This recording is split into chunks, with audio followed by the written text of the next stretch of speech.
Hi. അപ്പോൾ രാവിലെ തന്നെ ഞാൻ ഈ സ്ലാബിനടിയിലുള്ള പാത്രങ്ങളെല്ലാം എടുത്തു മാറ്റി പുതിയ പേപ്പറെല്ലാം വിരിച്ച് പാത്രങ്ങളെല്ലാം ഒന്നേന്ന് അടുക്കി വെച്ചപ്പോഴത്തേക്ക് എൻ്റെ മരുമക്കൾ അതിലിരുന്ന് കലാവാസന തുടങ്ങിയിട്ടുണ്ട് കേട്ടോ. വരപ്പ് കബോർഡൊന്നും ഇല്ലാത്തതുകൊണ്ട് തന്നെ അടച്ചു വെക്കാൻ പറ്റത്തില്ലല്ലോ. പിന്നെ അവന്മാർ വരച്ച് കൊളാക്കട്ടെന്ന് ഞാനും അങ്ങ് കരുതി.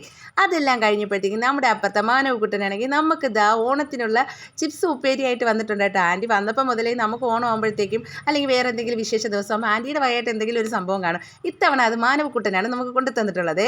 അങ്ങനെ അവൻ ഹാപ്പി ഓണമൊക്കെ പറഞ്ഞിട്ട് പോയിട്ടുണ്ട്. അപ്പോൾ ചിപ്സ് ഉപ്പേരിയും തന്നെയാണ്. അത് കഴിഞ്ഞ് എൻ്റെ 2 മരുമക്കളും അവൻ്റെ ഉമ്മച്ചിയും കൂടെ അവരുടെ അമ്മ വീട്ടിലോട്ട് പോയിട്ടുണ്ട് കേട്ടോ ഓണം ആഘോഷിക്കാൻ. പിന്നെ ഉച്ചയ്ക്ക് നല്ല പച്ച തീയലും ചോറും ഒക്കെ കൂട്ടി കഴിച്ചിട്ട് ഞങ്ങൾ ഒരു ഉത്രാട പാച്ചിലിന് ഇറങ്ങിയിട്ടുണ്ട്. ഓണവും നബിദിനവും കൂടെ ഒരുമിച്ചല്ലേ, അപ്പോൾ രണ്ടും ആഘോഷിക്കാമെന്നൊക്കെ വിചാരിച്ചു അതിനുള്ള സാധനം വാങ്ങാൻ വന്നതാണ്. അപ്പോൾ ഈ ആദ്യത്തേൽ വന്ന എന്തിനെന്ന് വെച്ചാൽ വാപ്പാക്ക് 4 ഓണത്തിൻ്റെ അന്ന് ഒരു പാല് കാച്ചലുണ്ട്. അതിന് കൊടുക്കാനായിട്ട് ഒരു ഗിഫ്റ്റ് വാങ്ങണം. അപ്പം ഞാൻ തന്നെ വാങ്ങിക്കൊടുക്കാൻ പറഞ്ഞു. അങ്ങനെ ഞാൻ വന്ന് കുറച്ച് ക്ലോക്കുകളൊക്കെ നോക്കി, പിന്നെ സീനറിയൊക്കെ നോക്കിയിട്ടാണ്. അപ്പോൾ എനിക്ക് ഏറ്റവും ഇഷ്ടപ്പെട്ട സീനറിയാണ് ഇത് ഇവിടെ ഇരിക്കുന്ന ഈ കൃഷ്ണനും രാധയും. അത് കാണാൻ നല്ല ഭംഗിയുണ്ട്. പിന്നെ ഞാൻ ഈ കുട്ടി ഗണപതിയാണ് വാങ്ങിയത് കേട്ടോ. അത് വാങ്ങിയിട്ട് നമ്മൾ നേരെ ചിക്കൻ കടയിലോട്ട് വന്നു.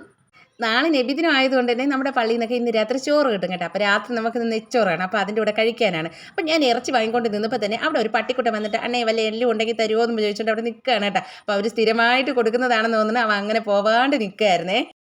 നിബിധനവും തിരുവോണവും കൂടെ ഒരുമിച്ചായതുകൊണ്ട് തന്നെ രണ്ടും കൂടി ആഘോഷിക്കാനുള്ള തീരുമാനത്തിലാണ് ഞാൻ. അപ്പോൾ ഉച്ചയ്ക്ക് എന്തായിരുന്നാലും സദ്യ ആയതുകൊണ്ട് സദ്യക്കുള്ള പച്ചക്കറികളെല്ലാം വാങ്ങിയിട്ടുണ്ട് കേട്ടോ. അതും വാങ്ങി നേരെ നമ്മുടെ വിജയമാമൻ്റെ കടയിലോട്ട് വന്നു.